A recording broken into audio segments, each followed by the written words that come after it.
जय हिंद दोस्तों। आज हम लोग देखेंगे सी टेट सीडीपी के अंतर्गत टॉपिक नंबर 4। जो आज का टॉपिक होगा संवेगात्मक विकास। दोस्तों, संवेगात्मक विकास के अंतर्गत अगर देखा जाए तो आपसे 1 या 2 नंबर के क्वेश्चन पूछ लिए जाते हैं और ये जो टॉपिक संवेगात्मक विकास है ये बहुत महत्वपूर्ण हो जाता है बाल विकास एवं मनोविज्ञान के अंतर्गत। तो इस छोटी सी वीडियो के अंतर्गत हम लोग 1 या 2 नंबर क्लियर करना चाहेंगे।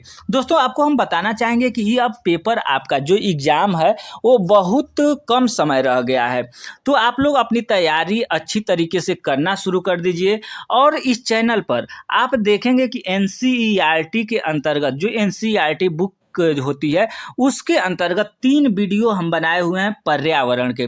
आप केवल ये तीनों वीडियो एंटीबायोटिक डोज के रूप में 3 वीडियो केवल एनसीईआरटी का ले लेते हैं, तो ये समझिए कि एनसीईआरटी बुक पर्यावरण आपका कंप्लीट हो जाएगा। इस वीडियो के डिस्क्रिप्शन में हम लिंक दे दे रहे हैं नीचे, वहां से जा करके आप वो तीनों वीडियो जरूर देख लीजिएगा।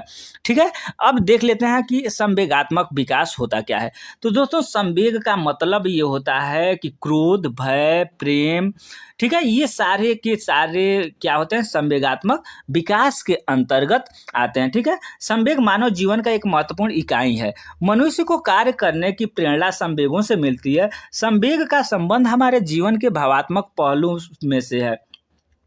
रास का मत है कि संवेग चेतना की अवस्था है जिसमें रागात्मक तथा प्रधानता, यानी जिसमें रागात्मक तत्व की प्रधानता रहती है।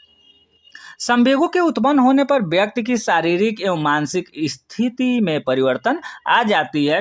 वाटसन महोदय जो हैं उन अपने मनोवैज्ञानिक है वाटसन, तो ये अपने बुक में 1919 में सर्वप्रथम यह अध्ययन करके पाया कि नवजात शिशु में 3 प्रकार के संवेग होते हैं। पहला आपका भय होता है, क्रोध होता है और प्रेम। ये 3 महत्वपूर्ण आपके संवेग होते हैं। ठीक है, उसके बाद इसी क्रम में अगर देखा जाए तो विजय नामक एक महिला मनोवैज्ञानिक का मत है कि 2 वर्ष की अवस्था तक शिशु में सभी प्रमुख संवेग विकसित हो जाते हैं।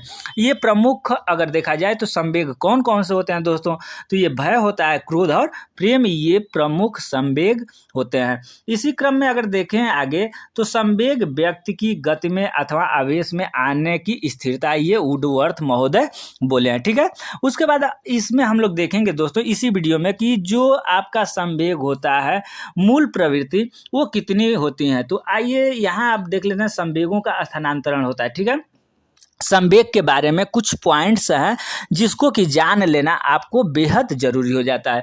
संवेगों का स्थानांतरण होता है, ये पहला पॉइंट है। दूसरा है संवेगों की प्रकृति भावात्मक होती है। तीसरा पॉइंट है सोचने समझने की क्षमता का लोप हो जाता है। संवेगों की अस्थिरता, संवेग व्यक्तिगत होता है, संवेग व्यापक होता है, संवेग की स्थिति में शारीरिक परिवर्तन होता है, संवेग सकारात्मक और नकारात्मक दोनों होता है। संवेग का संबंध क्रियात्मक प्रवृत्ति से है, जैसे आमोद में व्यक्ति हंसता है। ठीक है, संवेग का संबंध मूल प्रवृत्तियों से रहता है। दोस्तों, मूल प्रवृत्तियां कितनी होती हैं ये पेपर में पूछा गया है।